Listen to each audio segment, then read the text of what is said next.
Thank you very much for having me here today. Never was I so convinced that Israel and the United States are really sharing the same values after listening to all those fascinating presentations today, because by the end of the day, we are dealing with two regimes which are very, very similar, with two regimes that have very little to do with democracy, and I will get to it. I was born in Tel Aviv. I was brought up in Tel Aviv. I was a very good boy in Tel Aviv. I served in the Israeli army. I did even something which is much worse than this. I worked for 4 years with Shimon Peres, then leader of Israeli opposition in the late 70s, early 80s, before most of you were born. And it was only by the late 80s when I started to travel to the occupied territories quite accidentally, when I realized, as a journalist, when I realized that the biggest drama of Israel is taking place half an hour away from our homes, in our dark backyard, that this real drama of Israel has almost no one to be interested in, that it is hidden in the backyard of Israel, half an hour away from our homes. All those crimes are taking place, and we Israelis, most of us, if not all of us, do not want to know, do not know, and above all, do not care. And it took me many, many years to understand how come. How come that a society, some of you met Israelis, they are not monsters. Every catastrophe in the world, the Israelis are always the first one to send rescue teams with field hospitals. Many Israelis would help any old lady to cross the road many times, even if she doesn't want to cross the road. People with values. How come that this society lives for so many years with this drama in its backyard and feels so good about itself and has so little moral doubts, if at all? How is it possible? How is it possible that most of the Israelis, if not all of them, are deeply convinced that the IDF is the most moral army in the world? Try to tell an Israeli, and I tried it once or twice, you know what, maybe it's the second moral army in the world. Maybe the army of Luxembourg is more moral. I don't know if Luxembourg has an army at all. They will be deeply offended. How can you dare? How come that when this reality is taking place so close to our homes, not over the oceans, but just half an hour away from our homes, how come that we live in peace with it, that we continue with it, that there is no resistance, almost nothing? And here I want to object to what my friend Miko said. When I got first the invitation to come here, the first words were Israel lobby. I said, wow, they invite me. AIPAC is inviting me. And then I said, that's the chance of my life. And I'm going to come there to Washington and to tell them, listen, with friends like yours, Israel does not need enemies. But unfortunately, but then I continued to read, and I read that I'm privileged to be invited to another forum, not exactly AIPAC, and even not the Anti-Defamation League. But I can say it from here, Miko. I think that we are dealing with a corrupting friendship. I think that if it wouldn't be the Israel lobby, Israel would have been today a better place to live in. Israel would have been a more just place. And I think that if it wouldn't be the Israel lobby, the United States would have been a better place and a more democratic place. But it's not for me to judge the American politics. And still, by the end of the day, we are dealing with an enigma. because nothing can really explain it.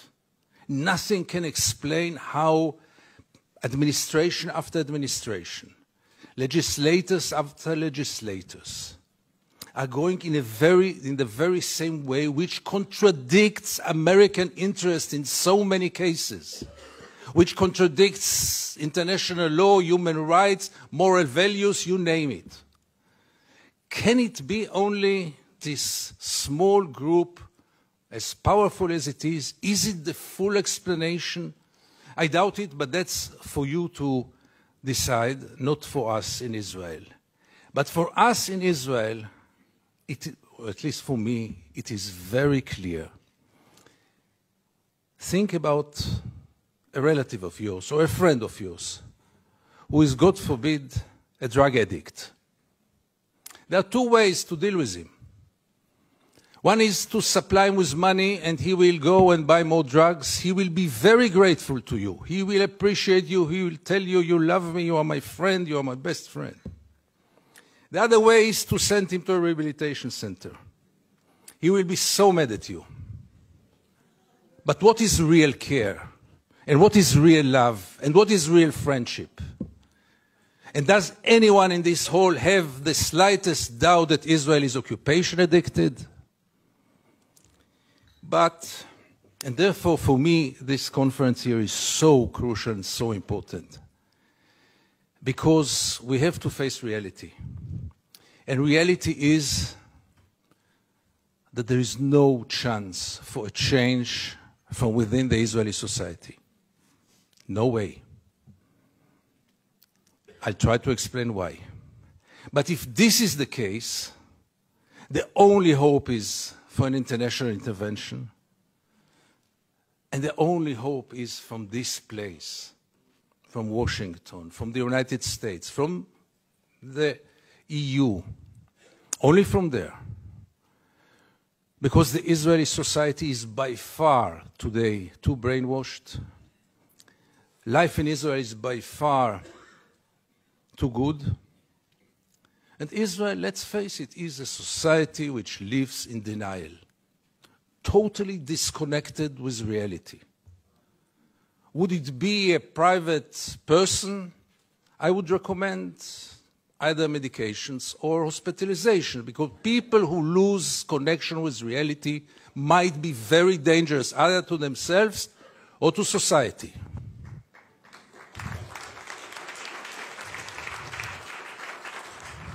And the Israeli society lost connection with reality. It lost connection with the reality in its backyard. It's totally lost connection with the international environment. Really to believe that 5 million Jews know better than 6 billion people of the world? Really believe that 5 million Jews will be able to continue to live on their sword forever? Is there one example in history in which any country lived on its sword forever? Empires? Really believing that in the 21st century it is acceptable to ignore the international law in such a way, to ignore the international institutions, and to rely only on the United States and Micronesia. Let's not forget this friend of Israel. And recently also Czech Republic. Thank you, Czech Republic. And Canada, your neighbor, obviously. Does it work? Had it ever worked? So therefore it is so crucial for people like me to see any kind of change here in the United States. And we jump on any sign. When J Street was established, we say, yeah, here it comes. And it didn't come. When Obama was elected, I had tears in my eyes. I said, here it comes. And it didn't come. And when I see conferences like here today, again, it gives me some hope that change might happen. Because change will have to take place here. In Israel, it's a lost case. Forget about it. The Israeli society had surrounded itself with shields, with walls, not only physical walls, but also mental walls. I don't want to get into it because it's another lecture, but I'll just give the 3 principles which enable us Israelis to live so easily with this brutal reality. A, most of the Israelis, if not all of them, deeply believe that we are the chosen people. And if we are the chosen people, we have the right to do whatever we want. B, there were more brutal occupations in history. There were even longer occupations in history, even though the Israeli occupation gets to quite a nice record. But there was never in history an occupation in which the occupier presented himself as the victim. Not only the victim, the only victim around. This also enables any Israeli to live in peace because we are the victims. The other day, Professor Falk spoke about this dual strategy of Israel of being a victim on one hand and manipulating the other on the other hand. After what happened in Paris and in Copenhagen with the terror attacks, Benjamin Netanyahu came with the notion all the Jews must come to Israel. It's the safest place for the Jews in the world. It's a shelter for the Jews in the world. Which is wrong, because Israel is today the most dangerous place on earth for Jews. But let's put it aside. It was only 24 hours later when he said Israel is an existential threat under the Iranian bomb. And I asked myself, how can you dare call Jews to come and to join this suicidal project when the Iranians are going to bomb us?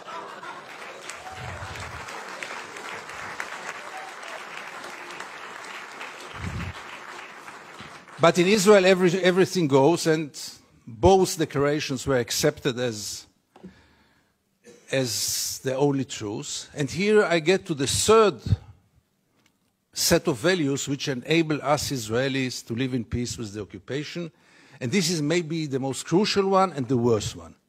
We say victimization, we say chosen people. When I say victimization, it goes without saying we have to mention the Holocaust and the unforgettable Mrs. Golda Meir that the American jury had exported to Israel. She said once, this unforgettable woman, that after the Holocaust, the Jews have the right to do whatever they want. But the third set of values is the most dangerous one, and this is the systematic dehumanization of the Palestinians, which enable us, Israelis, to live in peace with everything. Because if they are not human beings like us, then there is not really a question of human rights. And if you scratch under the skin of almost every Israeli, you will find it there. Almost no one will treat the Palestinians as equal human beings like us. I once wrote that we treat the Palestinians like animals, and I got so many protest letters from animal rights organizations. Rightly so. But by the end of the day, how many Israelis did ever try for a moment to put themselves in the place of the Palestinians for a moment, for one day? And I want to give you 2 examples which will demonstrate it. Many years ago, I interviewed then candidate for Prime Minister, Ehud Barak. And I asked him a question which I try to ask in any occasion. Mr. Barak, what would have happened if you would have been born Palestinian? And Barak gave me then the only honest answer he could give me. He said I would have joined a terror organization. What else would have he done? Would he become a poet? He doesn't know to write poems.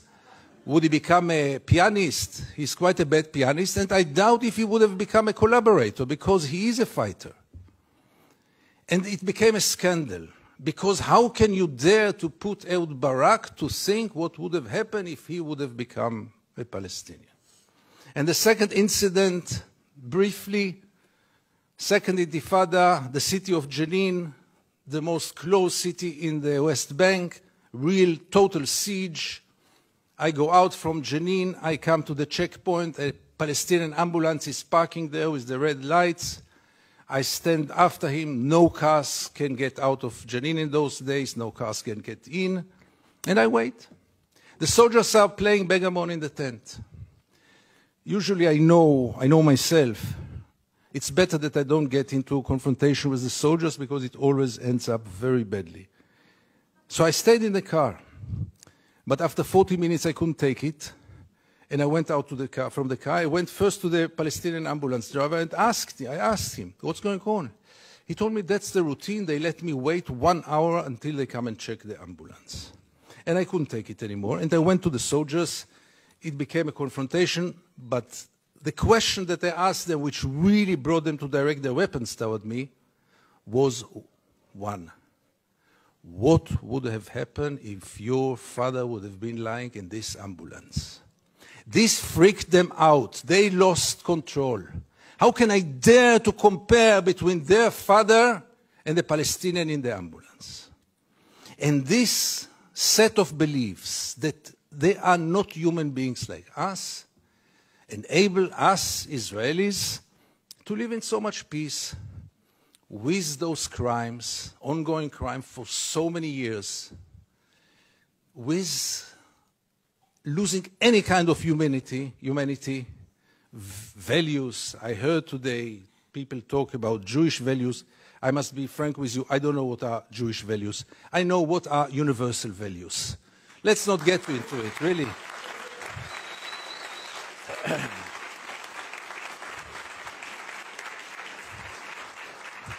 There are very clear universal values. And there is a very, very clear international law. But for most of the Israelis, international law is very important. But not for Israel. Israel is a special case. Why is it a special case? And again, you get with all those set of values, with this living in denial. And here I want to get back to the topic of our panel. Is it good for Israel? No, it's very corrupting. Because as long as the United States enable Israel to continue, obviously the Palestinians are the first and direct, unbelievable victim of it. But by the end of the day, what will Israel be after all those years? What is it already today? Where does it direct to? And things are getting worse and worse. And therefore I have so little hope about change from within the Israeli society.